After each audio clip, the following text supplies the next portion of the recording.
Oui, bonjour chers élèves. Avec le conducteur, on peut dire qu'on a terminé la partie électrostatique qui est demandée pour le partiel, si le partiel aura lieu. Donc, on va commencer maintenant avec la partie optique, donc qui tient le tiers du cours. OK? Je fais un petit rappel sur le contenu de la partie optique. Donc, on va commencer avec une introduction sur la lumière, etc.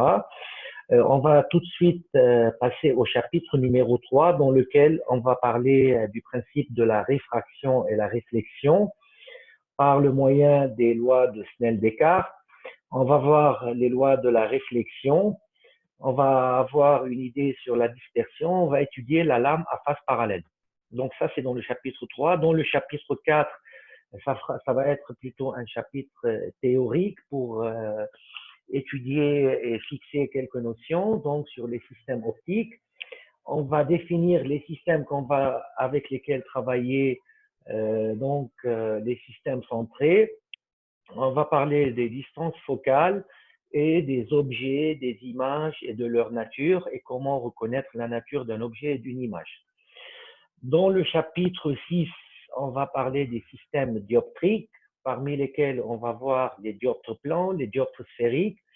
On va étudier les formules de position et de grandissement des dioptres et on va faire une approximation des dioptres sphériques comme les lentilles minces.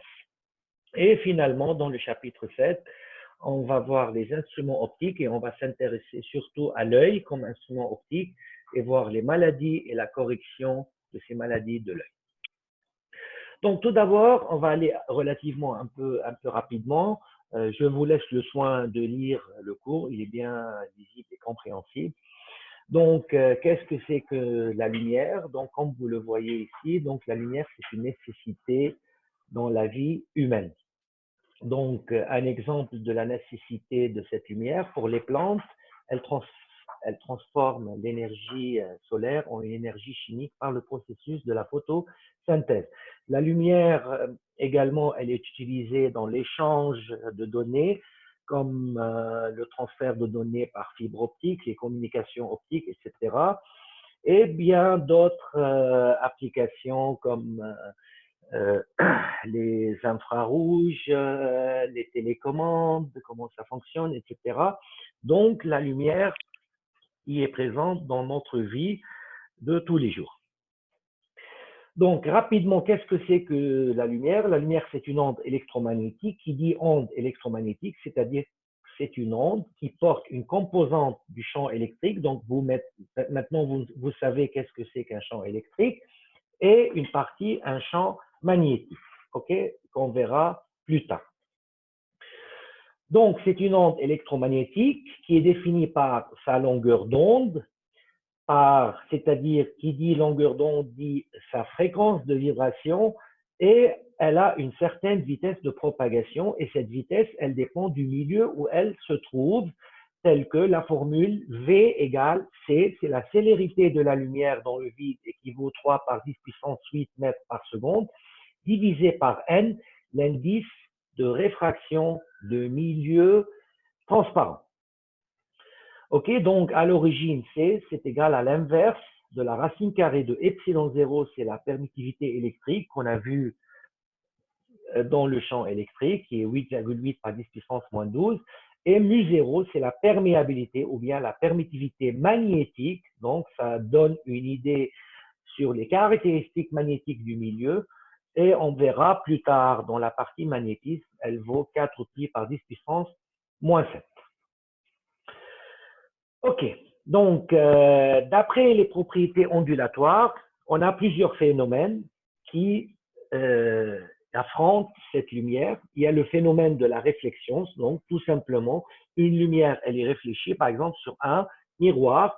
Donc, tout rayon pénétrant sur un miroir va être réfléchi selon un angle qui est égal à l'angle d'incidence. Donc, ça, c'est le principe qui est assez simple et assez connu par vous.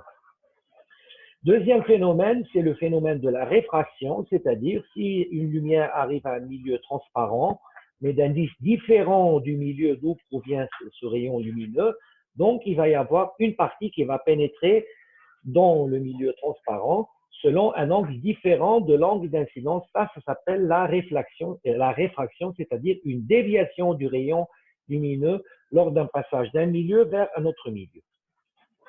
Donc, la polarisation de la lumière, c'est-à-dire c'est lorsque l'orientation du champ magnétique et champ électrique diffère selon le milieu traversé.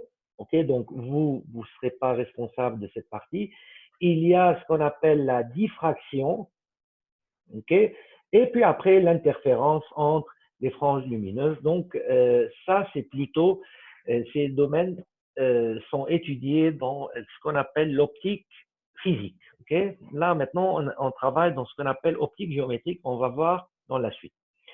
Donc, on travaille dans la partie qui s'appelle optique géométrique, c'est-à-dire que l'onde lumineuse est approximée à une trajectoire rectiligne. Donc, moi, je ne m'intéresse pas trop aux formes ondulatoires de la lumière, au champ électrique, au champ magnétique. Moi, ce qui m'intéresse, c'est que dans ce cas-là, dans l'optique géométrique, le rayon, c'est une droite. OK? Donc, de quoi elle est formée, comment elle est formée, ça, c'est pas mon problème. C'est que moi, je traite un rayon comme une ligne droite, OK? Et je vois ce rayon, qu'est-ce qu'il va subir en passant d'un milieu vers l'autre. Ça s'appelle l'optique géométrique. Donc, c'est-à-dire, tout objet se trouvant à l'infini, comme le soleil par exemple, il envoie des rayons lumineux, considérés comme des lignes droites, qui sont parallèles entre elles. On va commencer tout d'abord par la petite formule de ce qu'on appelle le diamètre apparent ou bien l'angle apparent. C'est l'angle avec lequel un objet est vu. Donc, comme vous le savez toutes et tous, donc moi, des objets très très loin, ok, ne peuvent pas être distingués par l'œil humain. Pourquoi? Car ils sont vus sous un angle apparent inférieur à un angle limite bien défini. Pourquoi?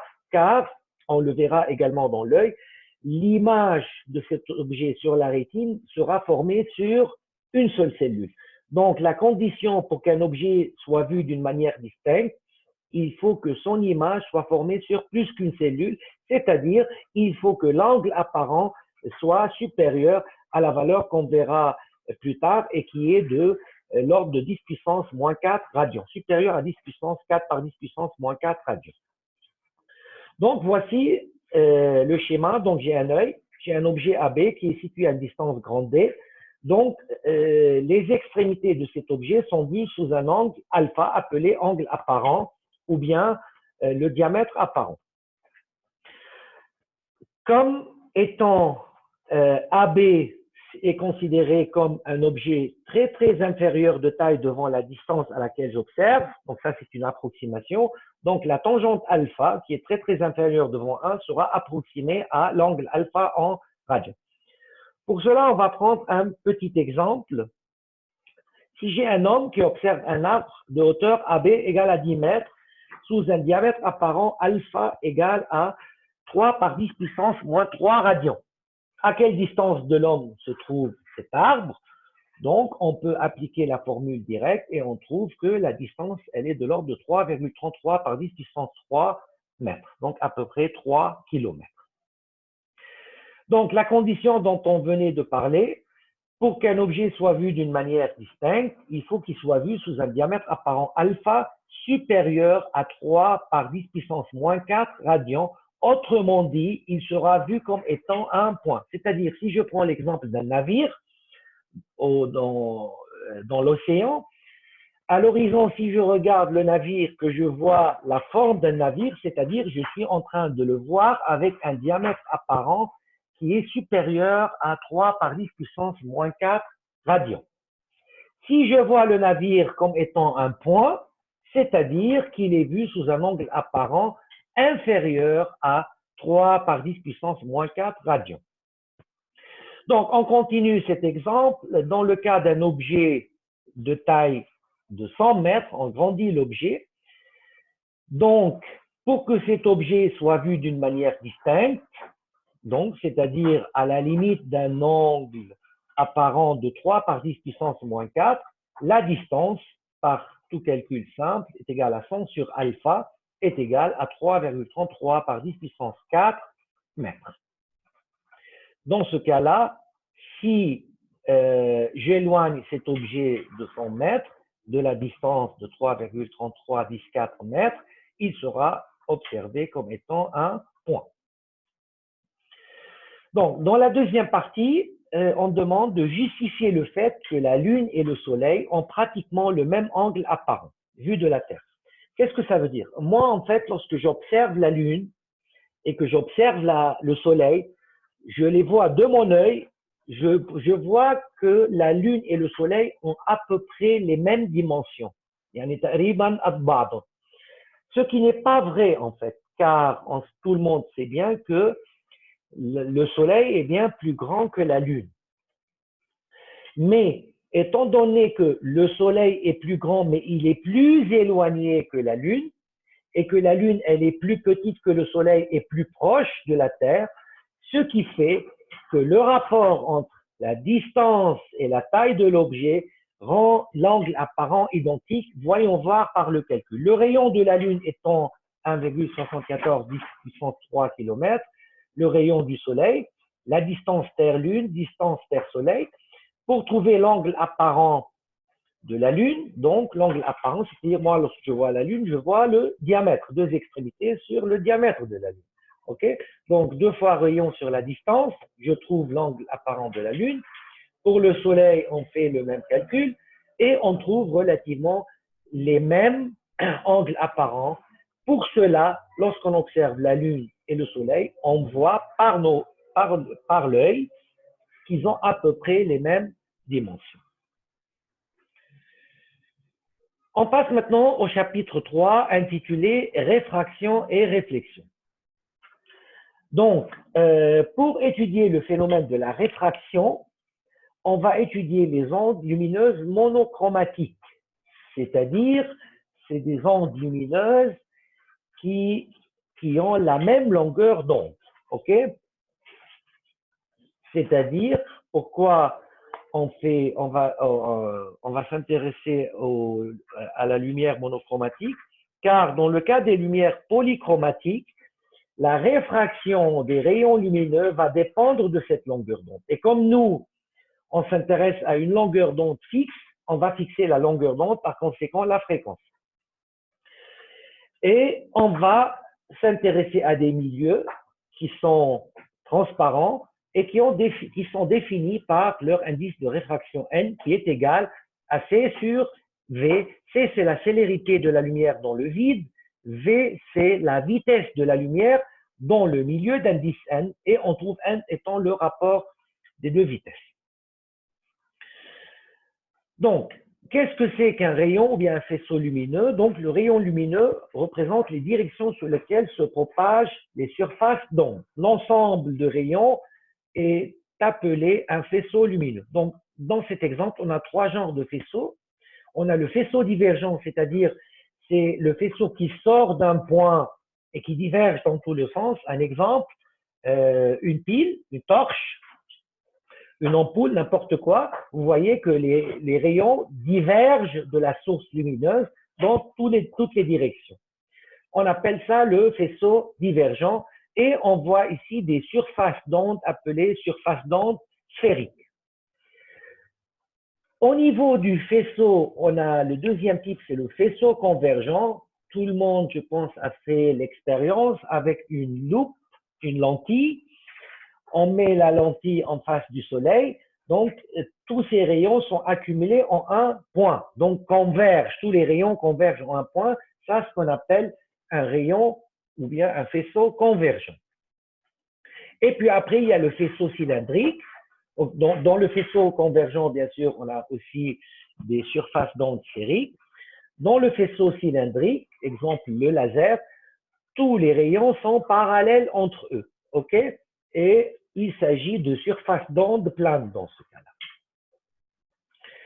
Première loi de ce chapitre, c'est les lois de Snell-Descartes. Les lois de Snell-Descartes contiennent 2 lois. Les lois de la réfraction et les lois de la réflexion.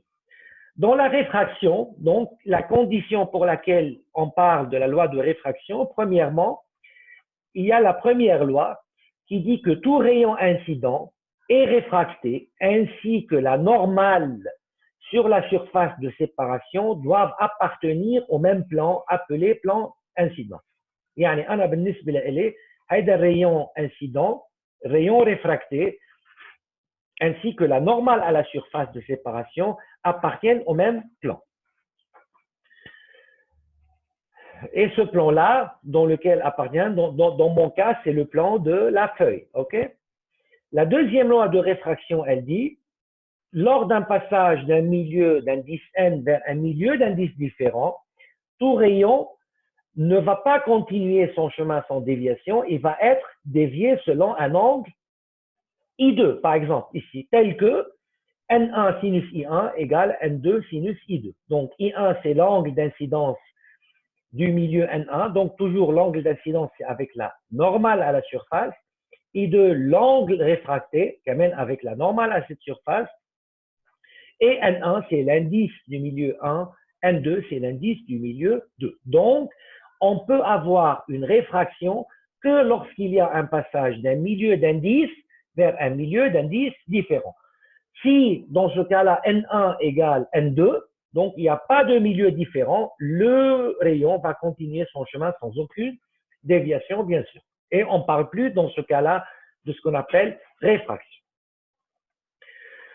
Donc, pour les lois de la réflexion, donc, également, tout rayon incident, s'il est réfléchi sur une surface donnée, il va être réfléchi selon un angle de réflexion qui est égal à l'angle d'incidence, donc I égale à R, et la première loi doit être pareille, c'est-à-dire que le rayon incident, le rayon réfléchi et la normale doivent appartenir au même plan appelé plan d'incidence. Donc, parlons maintenant du principe du retour inverse de la lumière.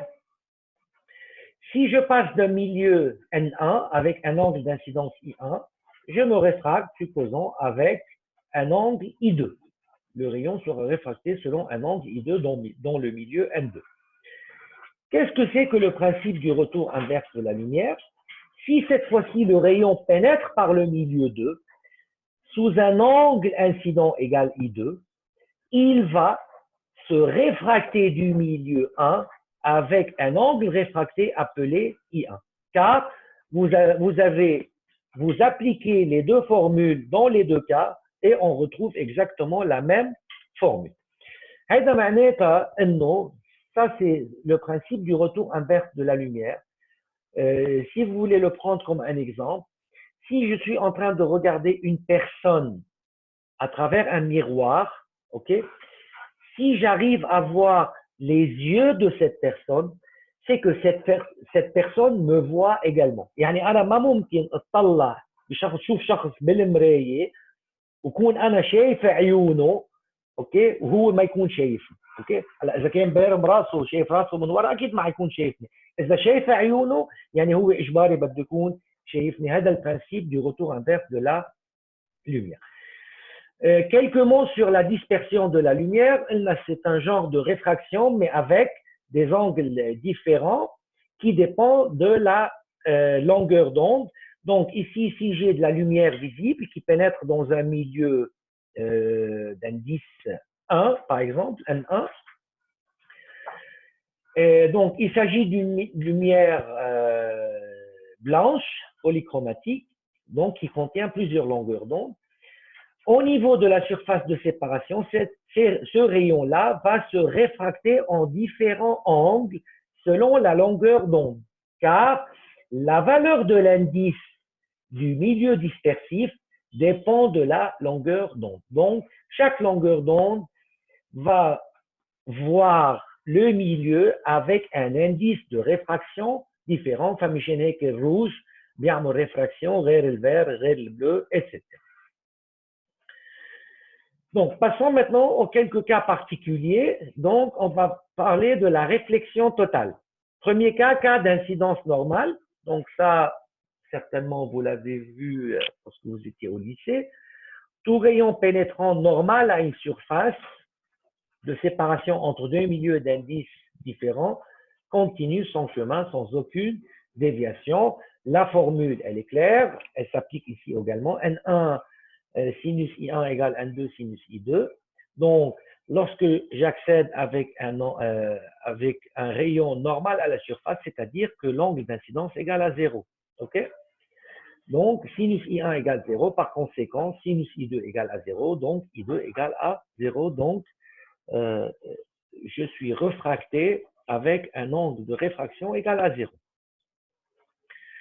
Maintenant, on va faire très attention. On a deux cas de figure. Premier cas, c'est un passage d'un milieu moins réfringent vers un milieu plus réfringent. Moins réfringent, يعني moins dense. يعني عنده indice N صغير. Plus réfringent, يعني عنده indice N أكبر. إذا أنا لنفترض بس لحتى قبل ما نحكي بهذا الموضوع، إذا أنا موجود بالهواء، أوكي؟ عم بحرك إيدي، بحركهم بطريقة مرتاحة.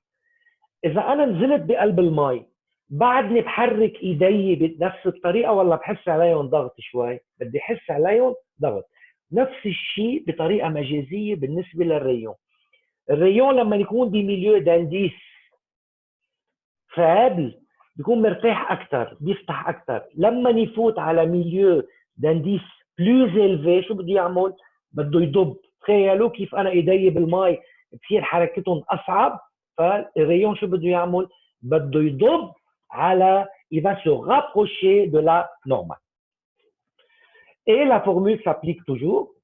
Donc, dans ce cas-là, en commençant à 0, ok, donc on va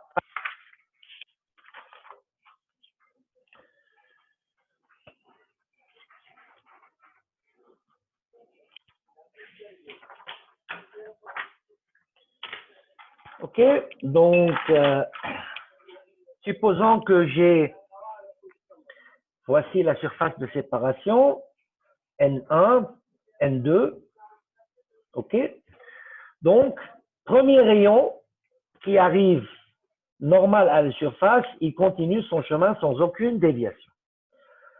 Augmentons un peu l'angle d'incidence. Donc, voici un angle I1.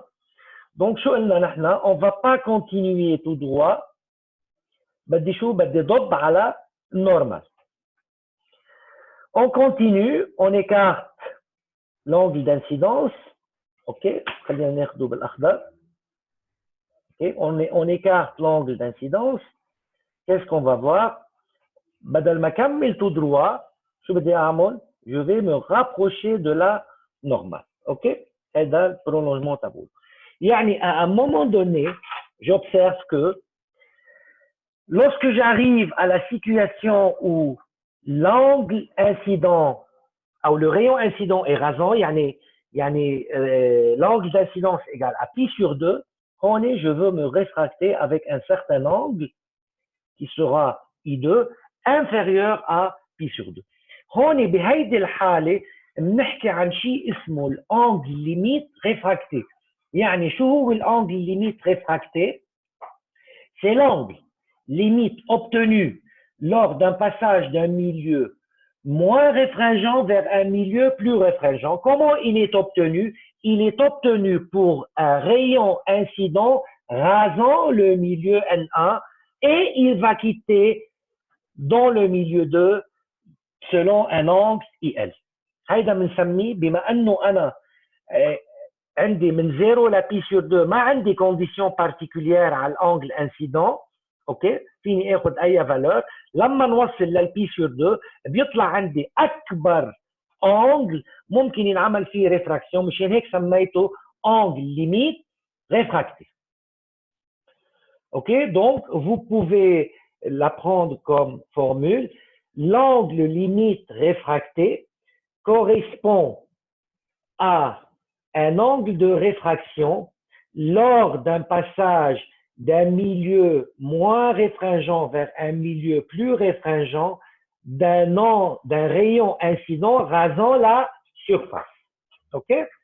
Donc, هذا الcalcul, بطبيعة الحال, en faisant le calcul, donc on prend le cas extrême. Donc, pour I1 égale 90, N1 fois sinus I sur 2, يعني sinus 90 égale N2 fois sinus IL, اللي هو l'angle limite réfracté, et on trouve la valeur du sinus IL, c'est le rapport de N1 sur N2. Donc, à tout l'angle limite, هو rapport d'indice le plus faible à le plus élevé, مشان ما يطلع sinus IL supérieur à 1. OK?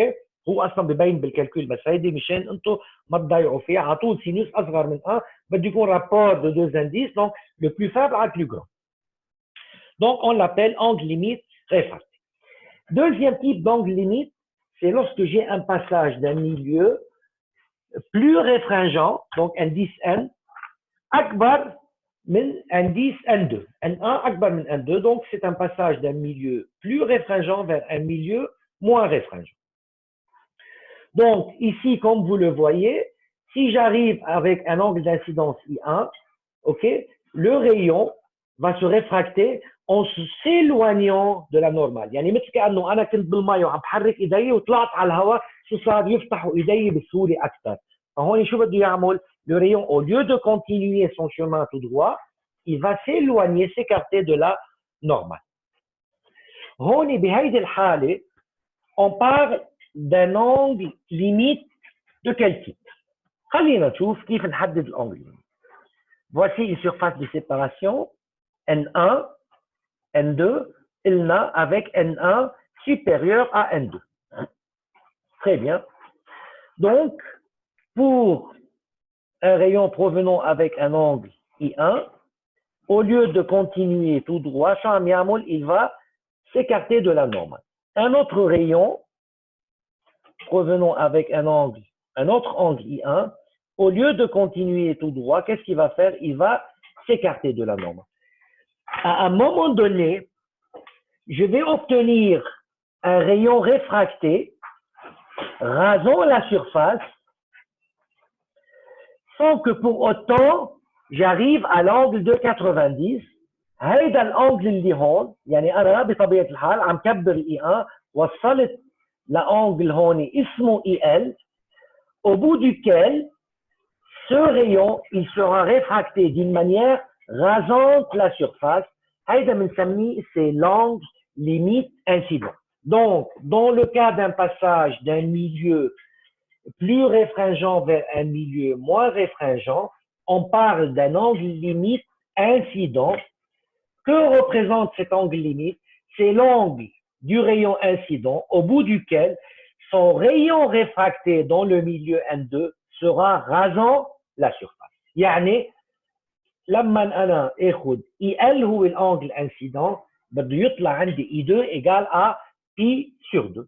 Et de cette manière, on calcule l'angle limite incident qui est égal à N2 sur N1. على طول قلنا sinus de l'angle limite حسب شو هو incident او réfracté بس هو على طول rapport des indices على طول الانديس صغير على الانديس كبير. OK, donc c'est-à-dire l'angle incident limite qui permet d'obtenir une réfraction. هيدا أكثر شيء ممكن أحصل فيه réfraction. Au-delà de cet angle d'incident IL, يعني si I1 est supérieur à IL, si j'applique la formule, etc., on suit la formule, je trouve un angle réfracté I2 tel que sinus I2 est supérieur à 1. Or, le sinus est impossible d'être supérieur à 1. OK? يعني بهيدي الحالة أنا dans ce cas-là, cette formule ne s'applique plus. Pourquoi? Car effectivement, au-delà d'un certain angle limite incident, OK? Donc en noir, tout rayon supérieur à IL, يعني هذا rayon provenant avec un angle supérieur à IL, qu'est-ce qu'il va faire? Il ne va pas subir la loi de réfraction, il va subir ce qu'on appelle la loi de la réflexion totale et il va se réfléchir sur la surface de séparation et il n'y aura aucune trace de ce rayon dans le milieu N2. هيدي اسمها ساعتها بحصل على شيء اسمه réflexion توتال. هلا انا هون موضحهم بكل بساطه انه الانجل ليميت اي ال بيعطيني ريون ريفراكتير رازون. Au-delà de cet angle limite, j'ai une réflexion totale. Donc, finalement, on va parler de la lame à face parallèle. Donc, qu'est-ce que c'est qu'une lame à face parallèle? En fait, c'est un matériau transparent qui a un certain indice N2 et il a une certaine épaisseur. مثل زي السميك مثلا عنده épaisseur E وعنده indice du verre et qui est mis dans un milieu d'indice N1. ممكن مثلا لوح ازاز حاطه بالماء من فوق في ماء ومن تحت في ماء، يعني فوق في انديس N1 وتحت في انديس N2، او un bout de verre par exemple, une lame de verre qui est dans l'air par exemple. هذا هو الشرط انه à l'extérieur de la lame j'ai deux milieux du même indice. هذا le principe طبعا. Donc et les deux lames et les deux faces sont parallèles. OK? Ça c'est la condition. Donc, qu'est-ce qu'on va faire dans le cas d'une lame à face parallèle? On va étudier un rayon incident I1, OK? Et on va voir ce rayon incident, comment il va quitter la lame à face parallèle. Très bien. On va définir I1, c'est le point d'incidence sur lequel le rayon pénètre la lame. I2, c'est le point d'émergence, c'est le point duquel le rayon émerge de la lame. OK? Ça, c'est I2. H, bien sûr, c'est le point de la hauteur, donc passant par I et perpendiculaire à la lame. Et I1, I2, c'est la longueur du rayon traversant la lame, dans la lame, à l'intérieur de la lame. Donc, qu'est-ce qu'on a ici? Si je pénètre avec un angle I1 d'un milieu N1, OK, je pénètre dans un milieu d'indice différent N2, donc il va y avoir une réfraction. Donc, on a considéré ici que N1 est inférieur à N2, car d'après le schéma vu ici, le rayon il s'est rapproché de la normale. On a j'ai un milieu moins réfringent vers un milieu plus réfringent. OK, très bien. Donc, ce rayon qui pénètre dans la lame, qui se trouve dans la lame, va arriver à la deuxième face de la lame et il va émerger de la lame. Il va se réfracter de la lame. Donc, il va arriver avec un angle I3 et comme vous le voyez ici, I3 égale I2 car ces deux angles alternent internes. Donc, j'arrive avec un angle I3 égale I2. Et je dois se réfracter avec un angle I4. J'ai mis milieu N2 plus dense vers un milieu N1 moins dense, donc le rayon va s'écarter de la normale. D'après le principe du retour inverse de la lumière, شوفيني استنتج أنا إذا بفوت من N1 ل N2 بأنجل I1 بطلع بأنجل I2. يعني معناتها شو؟ Si j'accède du milieu N2 avec un angle incident I2, je me réfracte dans le milieu N1 avec un angle I1. On a fait chiffre. Faites le milieu N2 avec un angle I3 égale I2. Donc, je dois me réfracter dans le milieu N1 avec un angle I4 qui est égal à I1. إذا بنطبق الفورمule هون وهون بنلاقيهم هن ذاتهم. يعني finalement, j'aurai que I1 égale à I4, I2 égale à I3. شو معناتها I4 égale à I1؟ يعني معناتها le rayon incident à la lame et le rayon émergent de la lame sont parallèles. OK, comment on commence le calcul? L'objectif est de trouver le déplacement latéral du rayon. Donc, أنا بالنسبة لي direction le rayon émergent حتكون هي ذاتها sens هو ذاته بس il a eu شو un déplacement latéral du rayon d'une valeur de petit d. Pour trouver la valeur de petit d, qu'est-ce qu'on fait? On prend l'angle qui est en vert ici. خلينا نرجع نشوف الفيديو أوضح. OK, donc OK, c'est peut-être الصورة. OK, donc qu'est-ce qu'on a ici? l'angle envers ici اوكي هيدا الانجل هو عباره عن شو؟ هو عباره عن I1 moins I2 اوكي دونك I1 moins I2 هيدا الانجل اللي هو sinus de I1 moins I2 شو بيساوي؟ هو déplacement latéral, donc ici j'ai un angle droit bien sûr.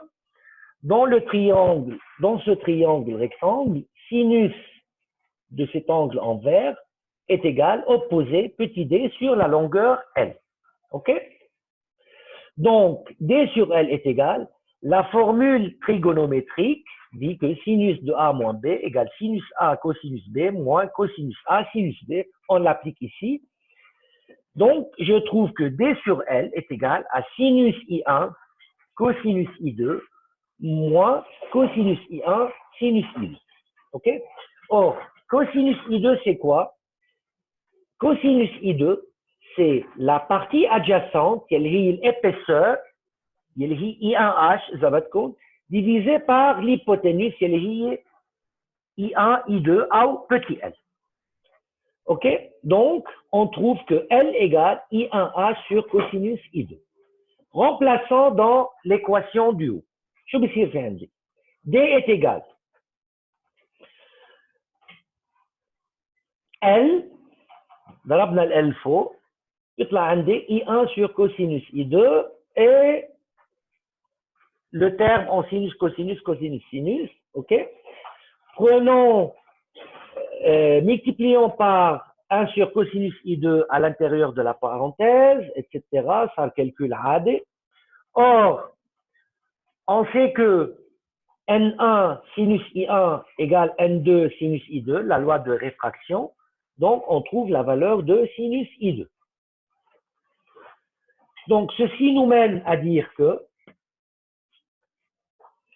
D est égal I1H, l'épaisseur, soit sinus I1 moins N1 sur N2 sinus I1 fois cosinus I1 sur cosinus I2.